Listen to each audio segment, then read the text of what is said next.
네,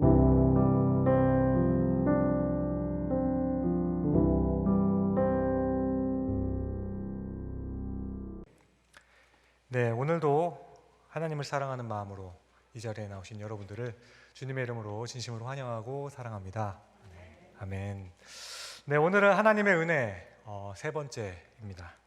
더 정확하게 말하자면 우리의 구원에 대한 하나님의 세 가지 은혜에 대한 마지막입니다.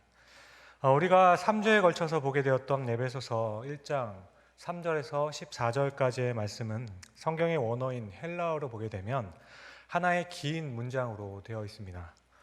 그것은 의미적으로 본다면 삼위로 계신 하나님의 역사는 서로 다르게 역사하는 것이 아니라 하나의 뜻 가운데 함께 하시는 하나님의 역사라는 뜻도 됩니다. 그리고 이 부분을 흔히 송영이라고 합니다. 그 이유는 각 단락이 마치는 6절과 12절 그리고 14절을 보시면 하나님의 영광을 찬양하는 후렴구로 마무리하고 있기 때문입니다. 여기서 바울은 그리스도 안에서 주어지는 하나님의 영적인 복으로 인해 하나님을 찬양하고 있는 겁니다. 그렇게 이 부분을 크게 세 단락으로 구분하였습니다. 첫 번째는 3절에서 6절까지의 말씀으로 성부 하나님께로부터 확정되는 예정에 대해서 말씀하며 하나님의 은혜에 대해 말씀하였습니다. 이어서 7절에서 12절까지는 예수 그리스도께서 우리를 위해 하신 그 일, 속량, 구속을 통하여 하나님의 은혜에 대해 말씀합니다. 그리고 마지막 13절부터 14절까지 성령 하나님 안에서의 인치심을 언급하면서 은혜에 대해서 한 번 더 강조하고 있습니다. 이렇게 바울은 에베소서를 시작하며 1절과 2절에는 에베소 교인들을 축복하며 하나님께서 주시는 은혜와 평강이 있기를 바란다 하였습니다. 이때 하나님께서 주시는 은혜와 평강이란 우리가 하나님의 자녀로서 얻게 되는 특권이라 말씀드렸습니다. 이것은 우리의 상황과 환경, 우리의 어떠함으로 변경되거나 흔들리는 것이 아닙니다. 하나님께서 주시는 은혜와 평강은 모든 것을 초월하게 하며 모든 것을 주관하시는 하나님으로 말미암아 그의 자녀들은 세상에서 받는 고난과 환난을 극복할 수 있게 하시는 하나님의 능력이라 말씀드렸습니다. 이렇게 이 부분을 더 상세하게 설명하기 위해 바울은 하나님의 자녀를 설명하면서 우리가 소유한 이 구원은 과연 무엇이고 그 목적이 무엇인가를 말씀하고 있는 겁니다. 바울이 에베소서를 쓰면서 지금 이야기를 가장 먼저 하게 된 것은 당시 에베소의 상황이 그리 녹록하지 않았기 때문입니다. 에베소 당시의 상황은 아데미 여신과 다른 우상을 숭배하는 사람들이 폭동을 일으킴으로써 몇 번의 죽음의 위기를 은혜로 돌파하였던 바울조차도 이 폭동을 피해서 도망하게 될 정도였습니다. 그렇게 죽음의 위협과 핍박으로 인해 교인들은 모두 흩어지게 되었고 그나마 믿음을 가지고 있던 사람들조차도 믿음이 흔들리고 있었던 겁니다. 이런 상황 가운데 놓인 에베소 교인들에게 하나님을 믿는 믿음의 사람들에게 가장 필요한 위로의 말을 해주고 있는 것입니다. 이렇게 바울은 믿음과 그에 따른 구원에 대한 확신을 심어주고자 했던 것이죠. 우리에게 은혜로 주어진 이 구원은 성부 하나님께서 그 구원 받을 자를 예정하시고 그 나라를 상속받을 백성으로 택하여서 부르셨습니다. 내가 너를 지명하여 불렀나니 너는 내 것이라 두려워하지 말라. 에베소 교인들이여 아버지가 함께 하시니 두려워하지 말라 말씀해 주었던 것입니다. 이 지구상에 있는 모든 사람들 가운데 하나님께서는 우리를 하나하나 지명하여 부르셨으니 하나님께서는 이 약속의 신실함으로 우리와 끝까지 함께 하실 것이라고 말씀해 준 겁니다. 그렇게 믿음이 무너지려는 성도들에게 하나님의 양자됨이란 무엇인지 설명합니다. 부모와 자식의 관계는 부모가 아이를 낳는 순간부터 생기며 부모가 포기하지 않는 이상 그 부모와 자녀의 관계는 절대로 끊어지지 않습니다. 하나님께서는 우리를 양자로 삼으셨는데 입양된 아이를 예를 들어 설명해서 입양된 아이와 부모와의 관계도 입양을 결정한 부모로부터 시작되는 것이며 마찬가지로 그 부모가 아이를 포기하지 않는 이상은 그 관계는 절대로 끊어지지 않는 겁니다. 부모가 아이를 선택하는 이 결정은 아이의 그 자유의지를 침해하는 것이 아닙니다. 오히려 그 아이를 사랑하는 그 마음이라 말씀드렸습니다. 그렇게 하나님의 아버지로부터 시작된 우리와 하나님과의 그 관계는 신실하신 하나님께서는 반드시 약속을 지킬 것이니 안심할 수 있게 되는 겁니다. 전능하신 하나님으로부터 시작된 이 관계는 그 어떤 것으로도 끊을 수 없음을 강조했습니다. 사랑하는 성도 여러분, 우리와 하나님과의 관계는 그 어떤 것으로도 끊을 수 없습니다. 그래서 하나님께서는 늘 우리에게 말씀하시는 겁니다. 내가 너를 지명하여 불렀다. 내가 너와 함께 할 것이니 두려워하지 말라. 우리는 이 말씀의 약속을 신뢰해야 할 것입니다. 그리고 이어서 바울은 성부 하나님께서 택한 그 백성들을 위해서 성자 예수님께서 십자가에 달려 피 흘려 죽으심으로 우리는 속량, 구속, 곧 죄사함을 받았다 말씀합니다. 그런데 여기서 저는 또 한 가지 생각해 보았습니다. 우리는 예수님의 십자가의 사역을 이야기할 때 예수님께서 십자가에서 돌아가셨다 혹은 죽으셨다라고 말씀하죠. 그런데 저는 개인적으로는 예수님께서 돌아가셨다라는 표현보다는 죽으셨다는 표현이 더 맞는 것 같습니다. 왜냐하면 제가 장례를 많이 다니다 보니까 깨닫는 게 있더라고요. 우리는 보통 고인이 된 분을 돌아가셨다라고 말씀합니다. 우리는 원래 죄인으로 죽으면 지옥으로만 갈 존재였습니다. 그런 절망밖에 없던 우리의 그 상태에서 하나님께서는 구원하셔서 의의 길과 생명의 길, 바로 천국으로 갈 수 있도록 길을 열어주셨습니다. 따라서 인간은 언제나 죽음 이후에 딱 두 가지 길로만 가게 됩니다. 천국이든 아니면 지옥이든지 정해진 곳으로 돌아가는 겁니다. 그래서 우리는 돌아가셨다라는 표현을 하게 되죠. 그런데 예수님께서는 세상에 있기 전부터 계셨습니다. 온 세상에 또한 계셨으며 어느 곳에도 안 계신 곳이 없습니다. 그러니 돌아가실 곳이 따로 있지 않겠다라는 생각을 해봤습니다. 게다가 죽으셨다는 이 표현은 뒤에 나오는 부활과도 굉장히 매치가 잘 된다 생각했습니다. 예수님께서는 이 세상에서 유일하게 죽음을 이기신 분입니다. 모든 것이 죽음으로 끝이 나는 세상에서 죽음 이후에 다시 살아나셨습니다. 그래서 저는 개인적으로 부활을 기억하기에 이 대비되는 죽음이란 단어가 더 맞지 않을까 한번 생각해 보았습니다. 내일부터 고난 주간이라고 하죠. 십자가의 사건을 묵상하며 문득 이런 생각을 한번 해 보았습니다. 어쨌든 이 속량의 은혜를 생각할 때 우리가 반드시 기억해야 할 것이 있다 말씀드렸습니다. 그것은 우리가 받은 이 은혜는 공짜로 받은 은혜가 아니라는 사실입니다. 예수 그리스도가 주신 이 속량은 받을 수 없었던, 자격이 없었던 자에게 주어진 감당할 수 없는 은혜임을 다시 한번 말씀드렸습니다. 우리는 이것을 늘 기억해야 합니다. 그런데 우리는 자꾸만 우리가 받을 수 없었다는 그 사실을 망각하게 되는 거죠. 여러분, 예수를 믿으면 천국에 가고 안 믿으면 지옥에 갑니다. 맞습니까? 네, 맞죠. 그럼 예수를 안 믿어서 지옥에 간다는 말은 어떻습니까? 이것도 맞는 말이겠습니까? 어느 정도는 맞습니다. 예수를 안 믿으면 지옥에 간다는 말과 예수를 안 믿어서 지옥에 간다는 말은 다른 겁니다. 이것의 차이는 우리의 본질을 인식하는 그 사람의 차이인 겁니다. 사실 엄밀히 이야기하면 우리 인간은 예수를 안 믿어서 지옥에 가는 것이 아니지요. 인간이 지옥에 가는 이유는 예수를 안 믿어서 지옥에 가는 것이 아니라 우리가 지은 그 죄 때문에 지옥으로만 갈 수 있었던 겁니다. 그런데 인간이 지옥에 가지 않을 수 있도록 하나님께서는 그 아들을 주시고 구원의 길을 열어주신 겁니다. 그러니 안 믿어서 지옥에 가는 것도 맞는 말이긴 하지만 그렇지만 안 믿었기 때문에 지옥에 간다라고 하는 것은 틀린 말이 되는 겁니다. 그런데 많은 경우에 있어서 예수를 안 믿으면 지옥에 가게 된다고 하는 이 말을 오해하는 경우가 참 많습니다. 예수를 믿지 않고 살고 있었습니다. 나름대로 굉장히 잘 살았어요. 행복하게 살았습니다. 그런데 어느 날 전도자가 와서 예수를 안 믿으면 지옥 간다라고 이야기를 해줘요. 그러면 받아들이는 입장에서 굉장히 잘 살고 있었잖아요. 예수를 믿지 않아서 지옥에 가는 것처럼 생각하게 되는 거죠. 이렇게 되면 하나님께서는 굉장히 부당한 하나님이 되시는 겁니다. 하지만 이것은 우리의 인간의 상태를 오해한 것에 대해서 비롯된 겁니다. 어떤 불치의 병을 걸린 사람이 있었습니다.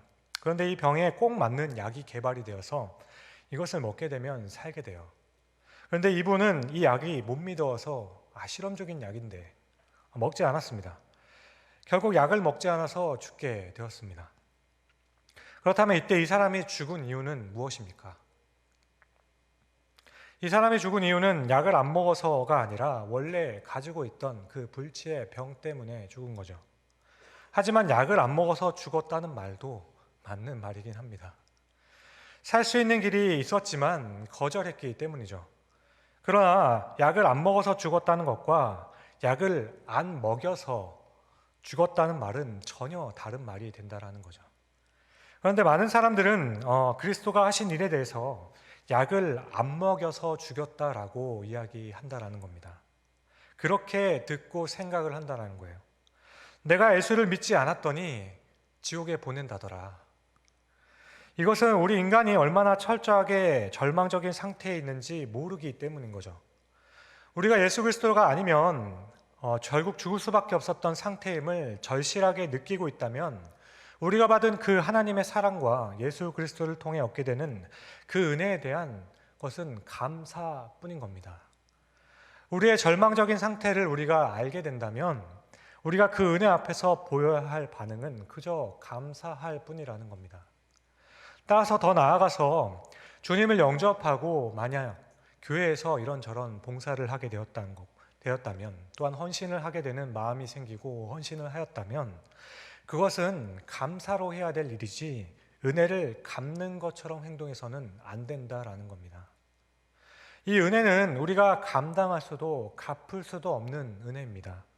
주님께서는 우리를 위해 우리를 대신해 죽으시고 부활하시기 위해 오신 것입니다. 그리고 이제 마지막으로 오늘 본문에서 바울은 성령 하나님께서 하신 일이 무엇인가 하는 것을 설명하고 있습니다.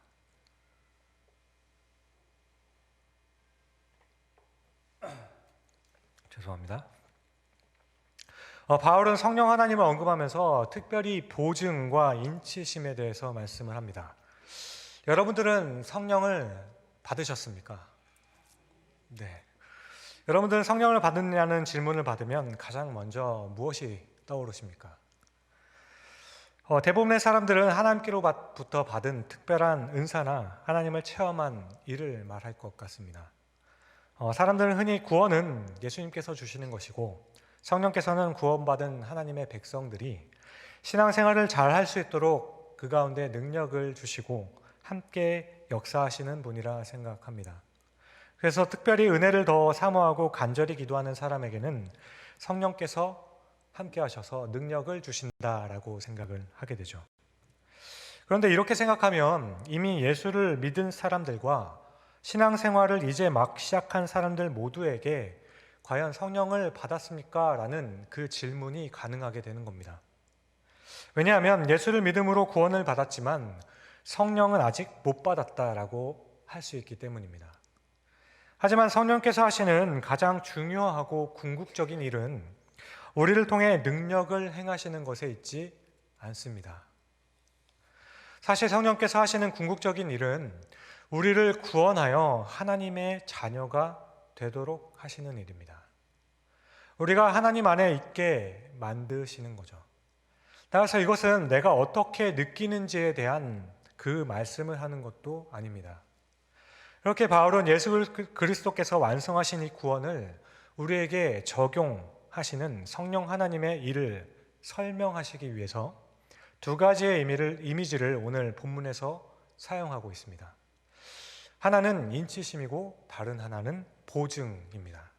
그런데 이 이미지만 갖고는 성령 하나님께서 하시는 일이 감이 잘 오지는 않은 것 같아요. 그래서 적당한 비유가 될지 모르겠지만 누구나 다 여기 계신 분들은 보편적으로 알 법한 집을 계약할 때 하는 조건으로 예를 들어 설명해 볼까 싶습니다. 요즘에 제가 집에 대해서 여기서 말한다는 것 자체가 이런저런 말도 많고 탈도 많아서 죄송하지만 이런저런 말은 다 뒤로 하고 오늘 상상해 보십시오. 내가 집을 지금 사는 겁니다. 네. 강남의 금싸라기 땅 하늘에 있는 집을 산다고 생각해 보십시오. 일단 우리가 마음에 드는 집을 사고 싶으면 어떻게 합니까?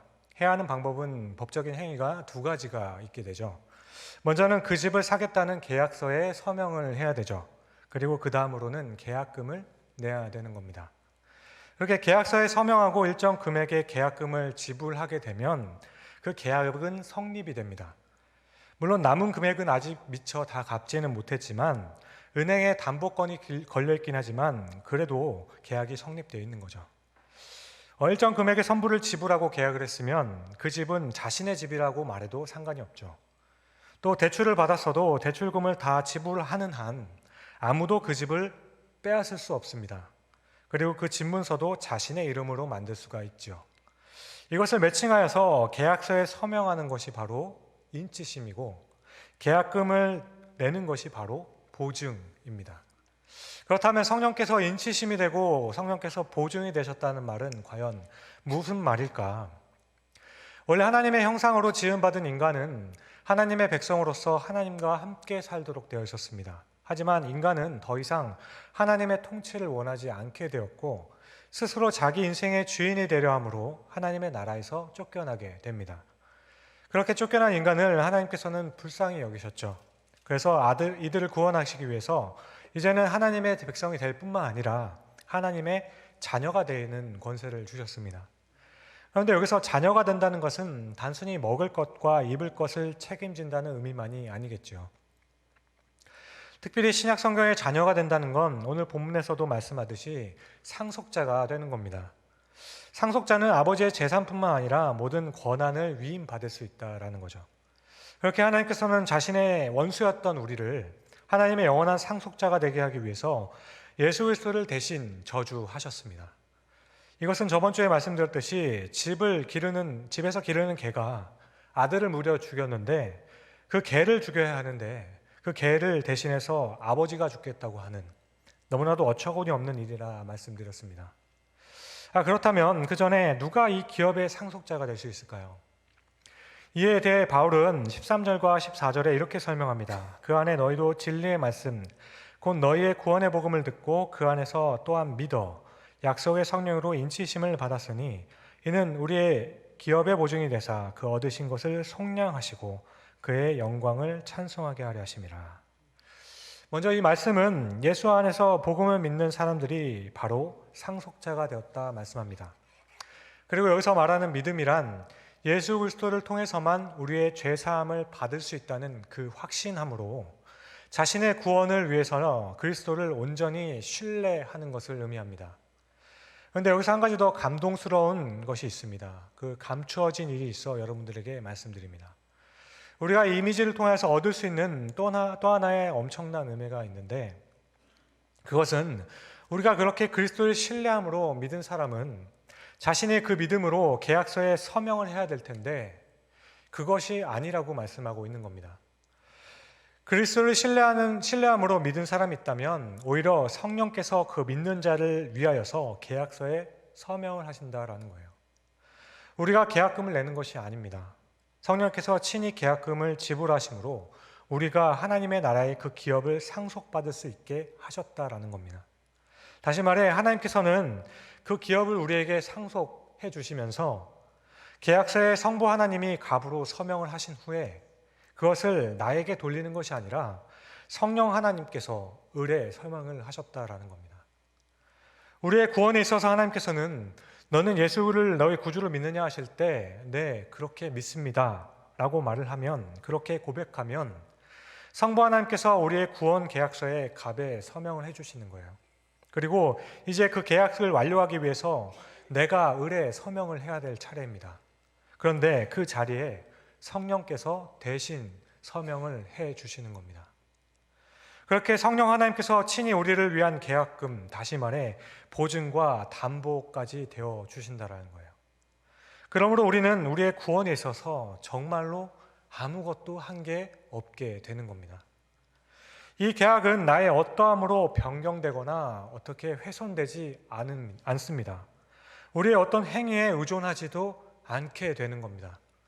나는 매일 흔들리고 넘어지지만 이 계약이 무효가 되지 않는 그 이유는 서명을 하신 분이 성부 하나님이시고 성령 하나님이시기 때문이에요. 그 자리에 내가 없습니다. 그렇게 무효가 되지를 않는 거죠. 하나님께서 애정하셨고 예수 그리스도께서 속량하심으로 성령 하나님께서 인치시고 보증이 되어 주십니다. 그렇게 우리의 구원은 확증이 되는 겁니다. 그러므로 우리가 믿었다는 것이 크다, 작다, 논할 수가 없다라는 거죠. 이것은 온전히 하나님께서, 성령께서 해주신 일입니다. 그러니까 우리의 구원은 성삼위 하나님께서 서로 약속하시고 서로가 친히 계약하시고 친히 이루어 주신 겁니다. 그래서 우리는 우리가 그것에 한 일은 아무것도 없다 고백하게 되죠. 우리가 믿음으로 우리가 계약서에 서명한 것이 아니기 때문입니다. 우리가 믿을 때 성령께서 그 계약서에 서명하신 겁니다. 그리고 우리가 믿을 때 우리가 계약금을 보증한 것이 아니라 성령께서 하셨다는 것을 우리는 주목하게 됩니다. 그렇다면 이제 우리는 바울이 왜 이야기를 하고 있는 걸까? 주목해 보아야 하겠죠. 물론 이 점에 대해서 의견의 차이가 좀 있을 수 있겠지만 이 부분은 특히 유대인이 아닌 우리와 같은 이방인을 위한 말씀입니다. 오늘 보신 본문은 앞서 말씀드렸듯이 한 문장으로 길게 써진 문장입니다. 그런데 3절부터 14절까지에 이르는 한 문장에서 인칭 대명사는 항상 언제나 우리였습니다. 그런데 13절에만 너희라고 적혀 있죠. 그렇다면 우리는 누구이고 너희는 누구일까? 에베소서에서 우리와 너희를 호환해서 사용하고 있긴 하지만 여기서 우리는 유대인입니다. 그리고 너희는 지금 우리와 같은 이방인을 가리킨다라고 보는 것이 보편적인 견해입니다. 그렇다면 유대인이었던 바울이 이야기하고 싶었던 것은 하나님께서 이방인들도 예수 그리스도를 믿음으로 하나님의 자녀가 되게 하셨다라는 것을 강조하는 거죠. 성민이라고 불렸던 유대인들뿐만 아니라 이방인들도 하나님의 예정의 그 비밀 가운데 하나님의 나라의 기업을 상속받을 수 있도록 하나님께서 허락하셨다라는 겁니다. 이것은 자신들만이 하나님의 백성이고 자신들만 구원받을 수 있다 생각하는 유대인들에게는 엄청난 선언이 되어버리는 겁니다. 그러므로 결국 앞선 말씀을 받아서 우리가 이해하게 된다면 여기서도 바울이 말하고 있는 확신은 유대인이든지 헬라인이든지 이방인이든지 부자든지 가난하든지 그 사람의 구원을 가능하게 하는 것은 전적으로 하나님이 하시는 일이라는 겁니다.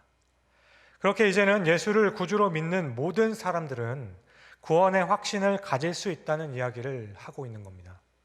그러니까 핍박 가운데 시리에 빠진 사람들뿐만 아니라 믿음을 저버리는 사람들, 이렇게 힘들게 살지 말고 그냥 편하게 다시 돌아가자 하고 있는 그 사람들까지도 바울은 당부를 하고 있는 거예요. 여러분의 구원은 성령께서 인치시고 보증하셨습니다. 우리가 선택받은 구원의 사람이 되는 것은 우리의 행위나 우리의 어떠한 상태 때문에 그런 것이 아니라 성령께서 인치셨고 보증하셨기 때문입니다. 지금 너무 힘이 들어서 구원의 확신이 희미해진 사람들은 다시 회개하여 돌아오십시오. 믿음을 끝까지 지킬 수 있기를 바랍니다. 라고 권면하고 있는 겁니다. 모든 자에게 임하는 이 구원은 전적으로 하나님께서 하시는 일입니다. 따라서 구원의 확신도 그 사람의 주관적인 마음에 의해서 결정되는 것이 아닙니다. 구원의 확신은 성령께서 보증이 되었다는 사실에서 비롯되는 것입니다. 그러므로 또 반대로 생각하자면 자기의 믿음이나 자기의 공적, 심지어 본인이 가지고 있는 그 구원의 확신마저도 자랑하거나 드러내서는 안 된다라는 거죠. 그렇게 우리의 구원은 철저하게 하나님의 은혜로 주어진 것입니다. 따라서 우리는 이 구원받은 것에 있어서 교만할 수가 없는 겁니다. 그리고 이 구원 때문에 우리가 낙심할 수 없는 겁니다. 당시 에베소 교인들은 정말로 절망한 상태에 있었습니다. 너무나도 큰 부흥을 경험했습니다. 그런데 된서리를 맞게 되죠. 폭동이 일어나게 되고 믿는 사람들이 다 흩어지게 됩니다. 교회는 핍박을 받기 시작하고 우리에게 복음을 전해주었던 바울은 떠나갔습니다. 교회가 부흥하는 시기에 하나님의 은혜를 경험했고 그 가운데에서 큰 꿈을 가지며 살아갔습니다. 하지만 교회가 환난과 핍박을 받으면서 믿는 사람들이 흔들리기 시작합니다. 그런 그들에게 바울은 이 에베소서를 통해서 위로하고 있는 겁니다. 우리의 구원은 우리에게서 나온 것이 아닙니다. 그러니 절대로 잊어버리지도 놓아지지도 않는 것입니다. 게다가 이것은 신분과 지위를 가진 것과 자신의 행위로 결정되는 것이 아닙니다. 하나님께서 해주신 일입니다. 이렇게 확정적으로 그들에게 말해주고 있는 거예요. 사랑하는 성도 여러분, 우리가 구원의 확신을 가지는 것은 나는 그렇게 믿는다는 나의 분명한 믿음 때문이 아닙니다. 이것은 성령께서 보증이 되셨기 때문에 그것을 확신할 수 있는 거예요. 그래서 내가 믿음이 조금 모자르다, 조금 떨어져 있다 생각할 때에는 내가 구원받지 못하는 거 아닐까? 의심하게 될 수도 있는 겁니다. 하지만 성령께서 우리와 함께 하시면 우리는 늘 그것에 대해서 확신하게 되는 거죠. 그러므로 이 믿음도 이후에는 2장에서 살펴보겠지만 내 믿음이 아니라 선물이 되는 겁니다. 그런데 우리는 종종 이 믿음을 행위처럼 자랑할 때도 있습니다. 우리가 복음을 듣고 믿으면 성령께서 친히 인치심이 되고 친히 보증이 되는 것이죠. 하지만 현대 기독교인들이 가지고 있는 문제가 있다라고 한다면 바로 이 확신과 이 믿음을 자기의 의로 된 것처럼 말할 때가 있다라는 거죠. 내가 믿어서 구원받았다는 것을 강조할 때가 있습니다. 여러분, 앞서 설명드린 그분이 불치병에 걸려서 죽어가고 있었습니다. 그런데 그 불치병에 걸려 죽어가는 사람이 너무 불쌍해 여기서 어떤 한 사람이 사방으로 수소문한 끝에 한 약을 찾았습니다. 그리고 그 약을 먹으면 확실히 산다라고 해요. 그래서 그 약을 가져다 주면서 이 약을 먹으면 확실히 산답니다. 약을 드십시오. 이 사람은 어떤 사람이 가져온 그 약을 믿고 먹었습니다. 그렇게 산 모습을 본 사람들은 모두가 깜짝 놀라게 되죠. 아니, 어제까지만 해도 죽어가던 사람인데 어떻게 그렇게 살아났습니까? 아니, 그 병을 어떻게 하신 거예요? 그러면 아마도 일반적으로는 제가 정말 죽을 수밖에 없었는데 어떤 분이, 은인이 저에게 와서 약을 선물해 주셔서 그 약을 먹고 살았습니다. 어떤 사람이 그 약을 제게 가져다 주어서 그 약을 먹었더니 제가 살게 됐습니다. 이렇게 말하는 것이 맞겠죠. 그런데 현대의 많은 사람들은 믿음으로 구원받았다는 것의 의미를 이렇게 바꿔버립니다. 아니, 어떻게 그렇게 살아났습니까? 라고 물으면 내가 먹어서 살았지. 내가 먹어버렸잖아. 내가 먹었다니까 내가. 그걸 어떤 사람이 가져왔는데 내가 그거 안 믿고 안 먹었으면 어떻게 될 뻔했어. 내가 그냥 믿은 거야. 내가 믿어서 내가 먹었지. 다른 스님들이 뭐라 하든 간에 그냥 내가 믿고 먹은 거야. 이처럼 마치 믿음이 있다고 말하는 것을 내가 믿음이 있어서 그것을 받아들인 것처럼 자랑하게 되었다라는 거죠. 사랑하는 성도 여러분, 우리는 믿음으로 구원을 받습니다. 하지만 지금 죽어도 천국에 갈 수 있습니까? 라는 그 질문 앞에서 예, 나는 믿습니다 라는 이 고백이 때로는 우리의 교만이 될 수 있다는 것입니다. 만약 저에게 누군가가 오늘 죽어도 천국에 갈 수 있습니까? 라고 물어본다면 제가 가장 하고 싶은 그 말이 있다면 그것은 네, 하나님께서 해주실 겁니다. 하나님께서 그렇게 하실 것입니다. 말할 것입니다. 여러분, 우리의 구원은 하나님께서 하신 겁니다. 나 같은 죄인을 위해서 주께서 해주셨습니다. 그러니 교만할 수 없는 겁니다. 에베소의 지금 상황 가운데서 혹여나 누가 더 믿음이 좋고 저 사람은 믿음을 저버렸고 저 사람은 떠나갔고 저렇게 믿음 생활하는 게 맞나? 서로 판단하기에 앞서서 서로가 의지하고 서로가 세워주기를 바라면서 하나님께서 하셨다라는 이 은혜의 고백을 할 수 있게끔 바울이 설득하고 있는 겁니다.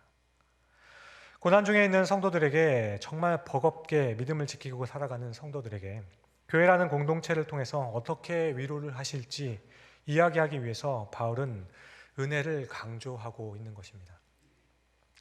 우리도 주위를 보면 정말 힘들어 하시는 분들이 참 많습니다.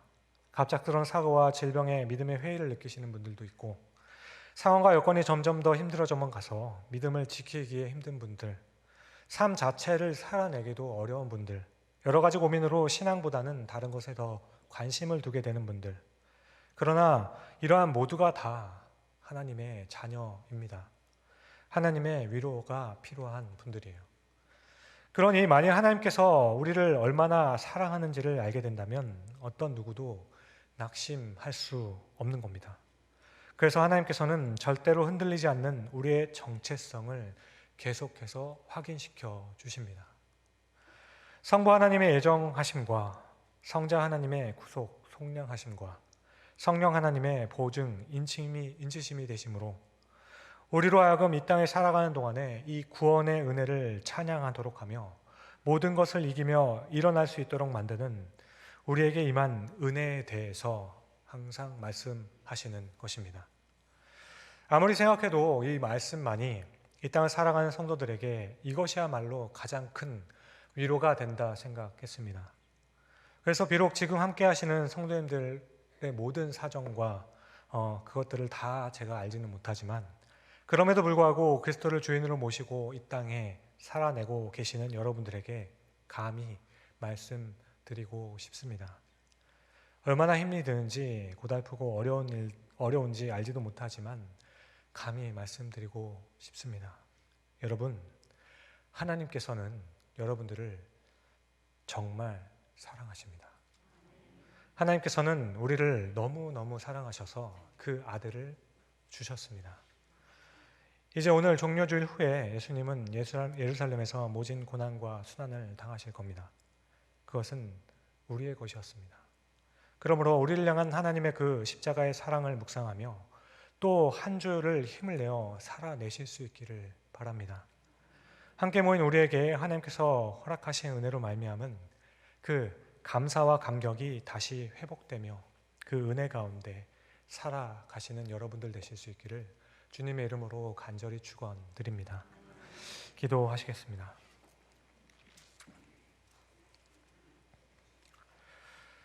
사랑하는 주님, 우리가 무엇이간데 하나님이 우리를 이처럼 사랑하사 독생자 예수 그리스도를 주셨습니까?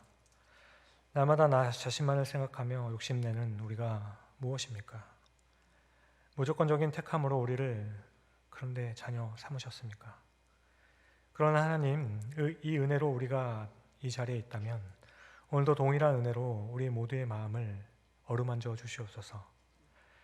극심한 혼란과 환난 가운데 있다 할지라도 내가 너를 위하여 내 아들을 주었다라는 그 놀라운 선언으로 회복과 치유의 역사가 있는 우리의 모든 성도님들 될 수 있도록 주님께서 도와주시옵소서.